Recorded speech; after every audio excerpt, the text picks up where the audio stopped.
ایک یہ پوچھا تھا کسی نے کہ ایک تقریر کرنے والے صاحب تھے مقرر حضرت،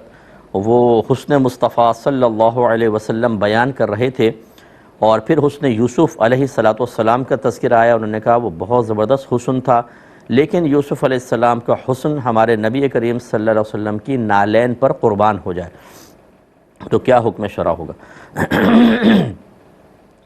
دیکھیں، انبیاء علیہ السلام سب کا ادب ہمارے لیے بہت ضروری ہے، اور اس میں کسی کا اختلاف نہیں کہ میرے آقا صلی اللہ علیہ وسلم اللہ تبارک و تعالیٰ کے بعد مخلوقات کی میں بات کر رہا ہوں سب سے افضل اور اولیٰ ہیں، اور جتنے اوصاف اللہ تبارک و تعالیٰ نے نبیوں کو عطا فرمائے وہ تمام اوصاف ذات مصطفیٰ صلی اللہ علیہ وسلم میں جمع کر دیے گئے. ہمارے آقا بہت بلند و بالا ہیں اور افضل و اولیٰ ہیں، لیکن تقابل میں اس طریقے سے کسی اور نبی کا ذکر کرنا جس میں کچھ تحقیر کا سا پہلو نکلتا ہو، حقارت کا، توہین کا سا پہلو نکلتا ہو، یہ غیر مناسب ہوتا ہے. اور خصوصاً عوام کے سامنے اس طرح کرنا کہ ایک کی عظمت پیدا ہو اور دوسرے کے بارے میں وہ اپنی ناقص سوچ کی وجہ سے کچھ اور نیگیٹو طریقہ اختیار کر لیں، یہ مناسب نہیں ہوتا. ایک مرتبہ نبی کریم صلی اللہ علیہ وسلم گزر رہے تھے، صحابہ کرام سرکار صلی اللہ علیہ وسلم کے فضائل بیان کر رہے تھے تو ساتھ ہی موسیٰ علیہ السلام کا ذکر بھی ہو رہا تھا. اب سرکار کی فضیلت اس انداز سے بیان کی کہ میرے آقا صلی اللہ علیہ وسلم نے اس کو غیر مناسب تصور فرمایا،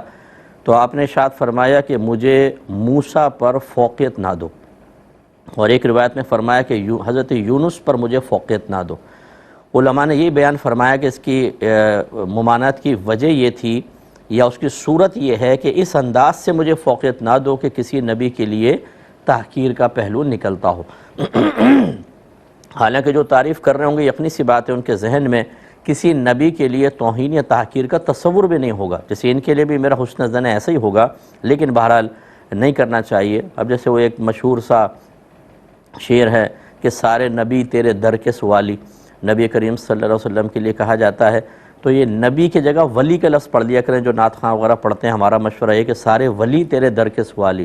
یہ صحیح لگتا ہے. لیکن نبیوں کو یہ کہنا کہ نبی کے در کے سوالی، یہ تھوڑا سا مناسب جملہ نہیں ہے کہ سوالی کے اس میں ہمارا تصور ایسا ہوتا ہے جیسے گھر کے باہر ایک لائن لگی ہوئی ہے اور کوئی مانگ رہا ہے، اور انبیاء علیہ السلام کے ساتھ ایسا معاملہ نہیں ہے. اگرچہ سب سے زیادہ کمالات جیسے میں نے کہا اور سب سے زیادہ برکت اور فضیلت اللہ تعالیٰ نے اپنے حبیب کو عطا فرمائی، اس کا انکار نہیں ہے، لیکن دیگر انبیاء علیہ السلام کے ذکر کا ادب ملحوظ رکھنا بھی بہت ضروری ہے.